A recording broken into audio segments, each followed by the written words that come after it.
Summoned from the blasphemous courts of hell, the Goetic Warlock is a vessel of arcane corruption, shaped by forbidden rituals and bound to the will of the seven-headed Serpent. They serve as both prophet and weapon in hell's unholy crusade. In this video, I take on this infernal figure using a fast metallic speed painting approach, layering grime and realistic gore to bring out the raw, ritualistic horror that defines the Warlock's cursed form. No airbrush, no fuss, just quick techniques, a touch of enamel, and gritty results. Welcome to the Dark Forge.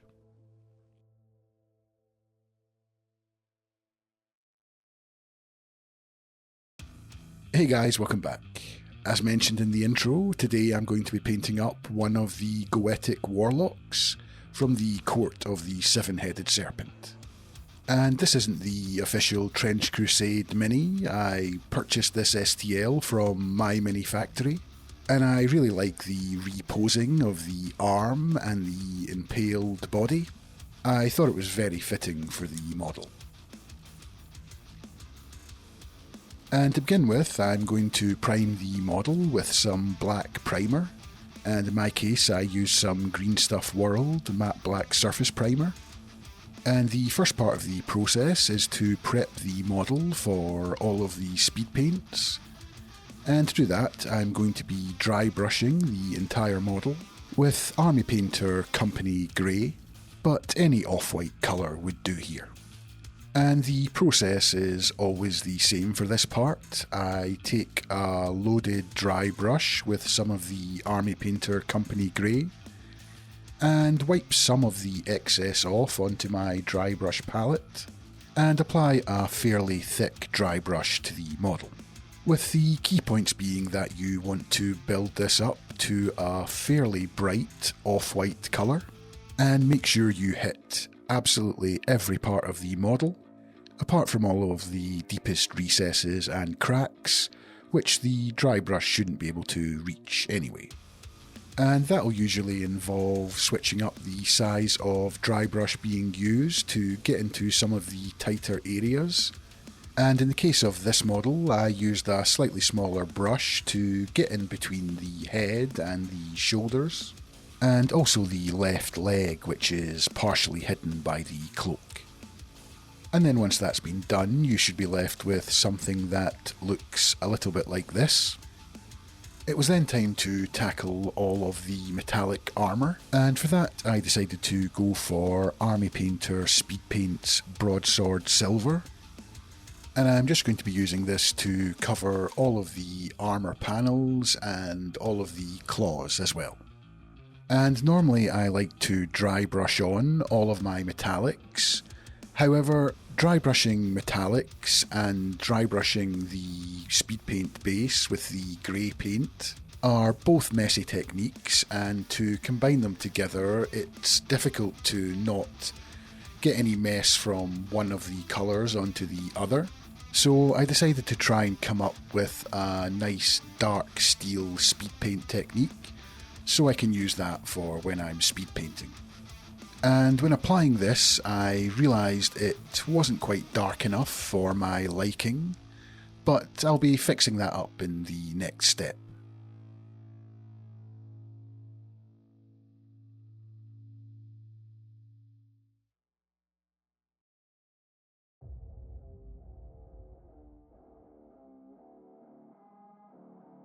And to further darken the metal and add some additional shade and contrast, I'm just going to apply an all-over coat of some Army Painter Dark Tone, and this should just help to achieve that nice dark steel metallic look.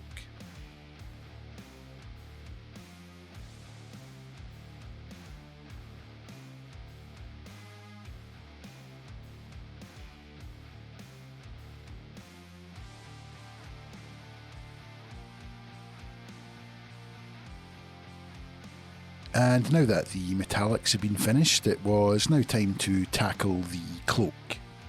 And for that, I'm going to be using one of my favourite colours, which is Vallejo Express Battle Dress Brown, which is a really nice dirty brown colour, which is perfect for creating some nice and dirty grimdark clothing. And I'm just going to apply one coat of this to all of the cloth areas.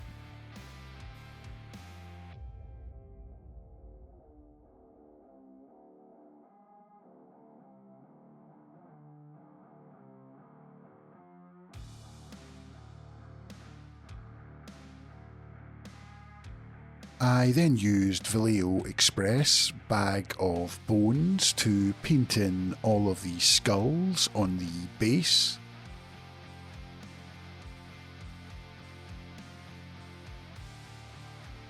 Before then going in and giving all of the flesh on the dead body a coat of Vallejo Express Demonic Skin, which is going to provide a really nice base for all of the gore effects that I'm going to be applying a little bit later on in the process.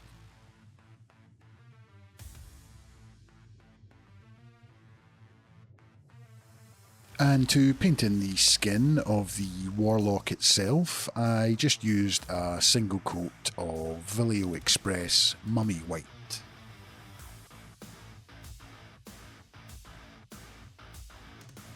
And at this stage I gave the entire model a coat of gloss varnish, but satin varnish would also work as well, as I'm now going to go in with some enamel washes. Firstly with Villainy Inks Caput Mortem, and I'm just going to apply this to all of the skin on the corpse, and allow that to dry for around 20 minutes. And then just come in with a makeup sponge and remove all of the excess enamel wash from all of the raised and upward facing surfaces. And I've been finding that the new Villainy inks, if you only leave it for around 20 minutes, you don't seem to need any white spirits on the tip of your makeup sponge.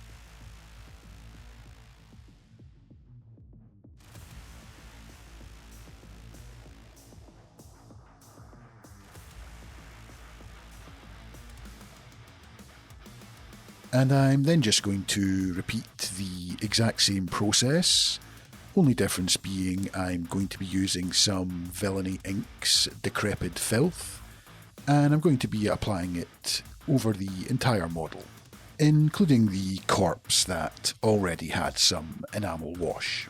And this should just provide a nice grimdark unifying wash across the entire model. And I just performed the exact same removal process with the makeup sponges as well.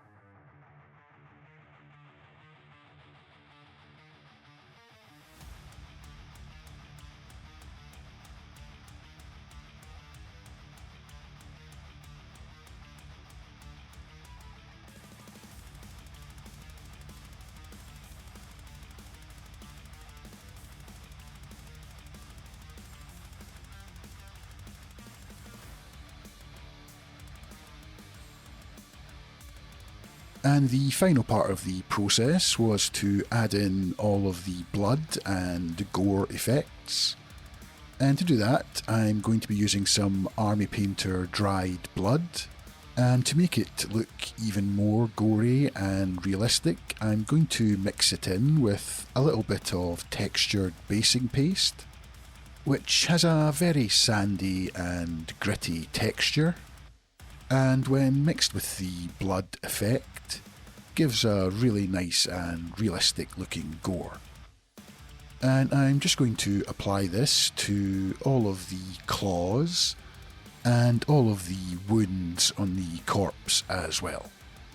And for the application I just use an old frayed brush and use a stippling motion.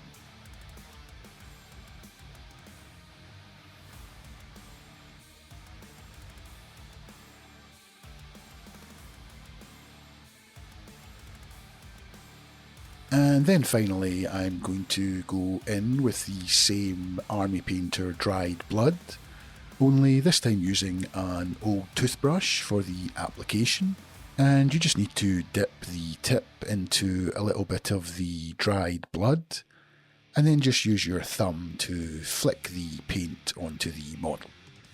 And I'm just going to randomly flick this across the model, focusing more on the bottom parts of the cloak, and also the corpse as well. And like most Trench Crusade sculpts, it's a simple design, nothing overly complicated, which makes it fun and easy to paint while still delivering a striking final result. But let me know in the comments down below what you think. And as always, a big thank you to all of my Patreon subscribers, and I'll see you in the next one.